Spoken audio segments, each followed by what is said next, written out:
What a joy it is to follow that. But I will tell you, it tickles my throat a little bit. It makes me realize even more how important something as foundational, right, as hydration is. This morning, we're all going to take a test. Now, don't be worried. It's not a hard test. It is a test with one simple question. You'll be forced to make a choice. I encourage you to be honest and to keep your answers to yourself. This is only between you and God. So here's the situation. There's chaos all around you, caused by the storm of the century. It's caused severe flooding, and this is a flood of biblical proportions. And you are a young person working for a major newspaper, a major news outlet. As a matter of fact, you are a photojournalist in the midst of this epic disaster. And you have an opportunity to take some career-making photographs. There are houses and debris swirling all around you, some of them disappearing under the water. Suddenly you see someone in the water. They are fighting and struggling and wrestling for their lives, trying not to go down under the water. You move closer, and they start to look familiar. And you suddenly realize who it is. It is the Western world's public enemy, number one, Vladimir Putin. At the same time as you notice the raging waters are about to take him under. So here is the question. You have two options. You can save the life of Putin, or you can take a dramatic, Pulitzer Prize-winning photograph documenting the end of one of the most feared, hated, and horrifying individuals on the face of the planet. Here's the question. Remember, give me your honest answer. Give yourself and God the honest answer. It's private. It's just to you, so keep it that way. Is it going to be in 4K color or classic black and white simplicity, the photograph you're going to take?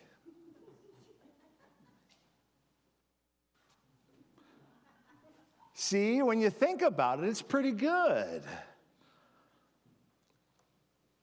Not to be a Debbie Downer, but on Easter, we got our first glimpse of the disciples gathered together after the resurrection.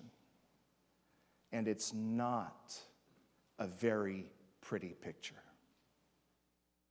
Near the end of his life, Jesus had told them at least 3 times exactly what was going to happen. Matter of fact, he ramped up his mission to equip the disciples to have courage, to be strong, to carry on this mission. They were supposed to be a beloved community of profound love with gates wide open, with the welcome mat always out. But here we find them barricaded in a house with the door locked.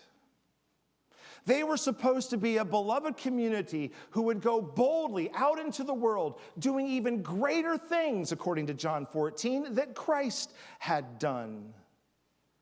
But here we find them cowering in fear, hoping nobody will find out where they are before they get their alibis straight.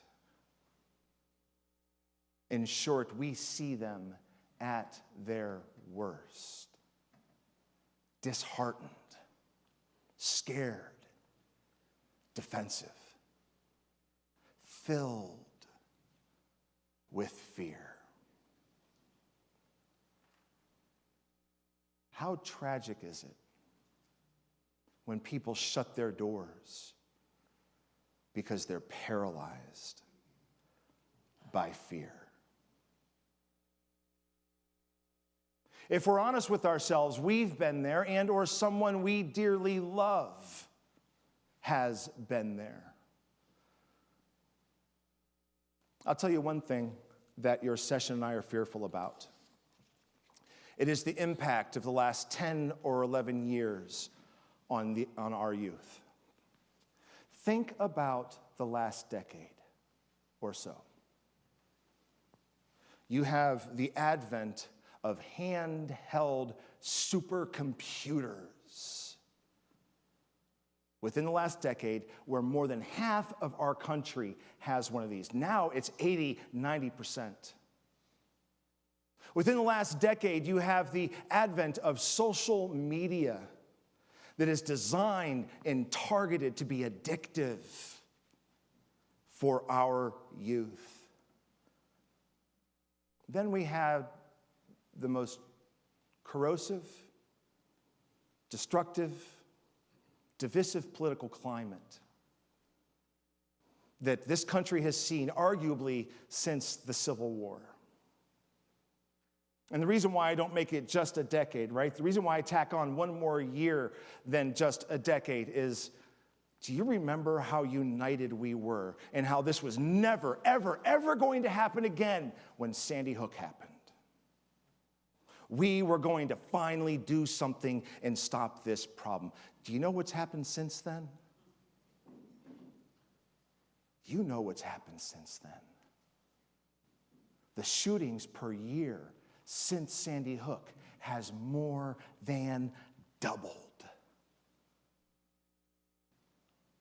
Just right there, we have the trifecta of fearfulness that helps us understand why experts were saying that our youth were heading for a mental health tsunami in which they were fighting for their lives before the lockdown. If you or I or Stephen King or Steven Spielberg or Steven Chbosky wrote a script, including this trifecta of perfectness, and then after all we've endured, if we put on top of that a 2-year lockdown, it would never make it to the big screen because it would be just too unbelievable. You see, God made us to be pack animals. You've heard me say this before. We were created to become a beloved community together. And you take that away from us, and we all fall apart. Listen, the point is we can sing the great anthems of Easter. We can see and listen to and be a part of the scriptures, the stories. We can smell spring and take in the Easter lilies. We can even be the kings of the Easter egg hunt. We can experience Easter in all of those ways. But in my experience, we find Easter in the way that lives are moved. In the way that lives are moved from death to life, from sealed tomb to open door, from the depths of despair to the heights of hope, from old, dysfunctional, dead ends to new, life-giving opportunities. From the lie that you're strong if you go it alone to the transformational power of a beloved community.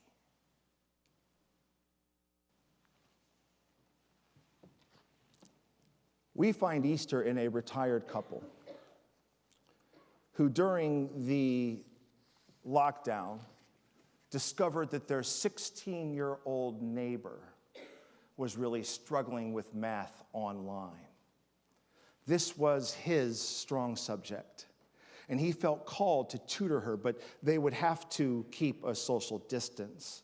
So they figured they would do it online. But this young 16-year-old didn't know how to do that.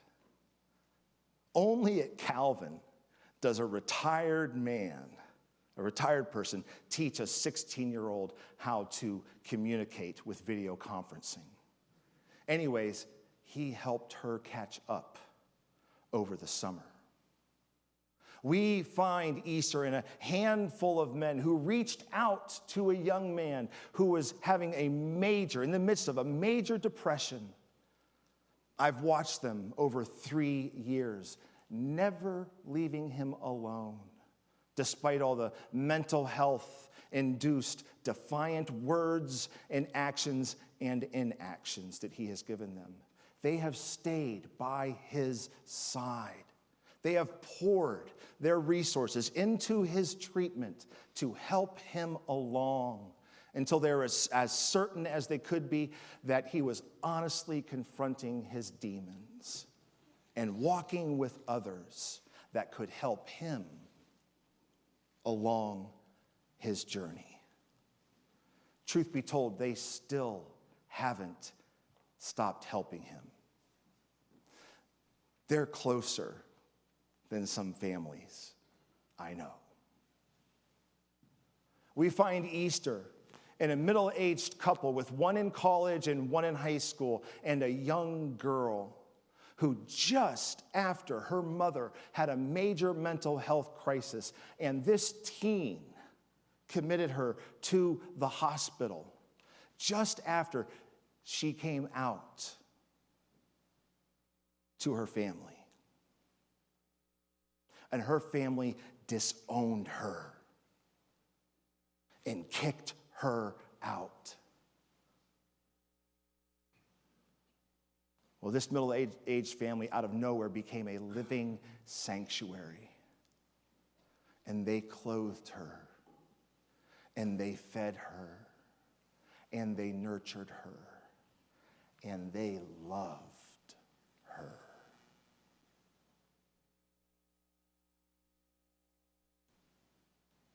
Listen, Judas betrayed him. Peter denied him. Thomas doubted him, and they all hid in that upper room, defying just about everything that Christ had taught them to do. But you know the story. You know what happens. The risen Lord came back. He came back and he assured the disciples that they were forgiven. He came back, gave them a clean slate, and in doing so, he resurrected them. He came back to share with them, just as he comes back to us today, this morning, to share the joy, the forgiveness, and the new life of Easter. And no, I'm not going to tell you about all the times that I've betrayed him, that I've denied him, that I've doubted him, that I've defied him. Because you know the story. You know what happens next. This Easter, the Easter of 2023, is not like any other Easter we have experienced in our lifetimes. Make a new commitment to look closely around you to find Easter. You know the story, and you know what happened. Easter might not be where you were looking. It might look differently than you were expecting. But if you search diligently, you will find Easter. You will see what God has been trying to get you to see. And you will understand the simplicity. And no, by simplicity, I'm not talking about the simplicity of the black and white or 4K. And yes, that was a failed attempt to allude at a failed Putin's drowning joke. I'm saying you will find the simplicity that God is with you now and forevermore.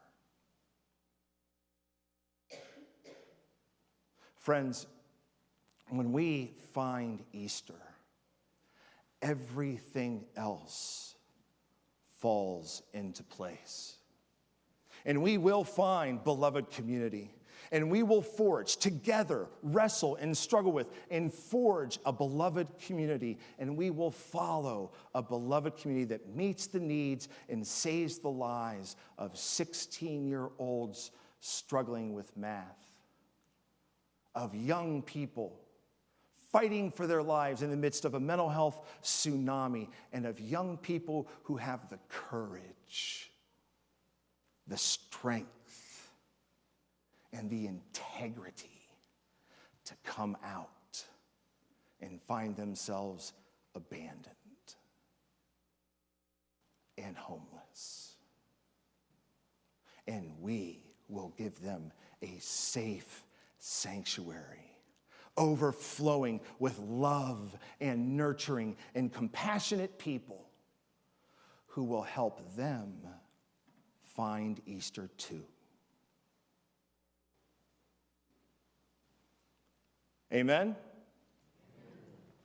Amen.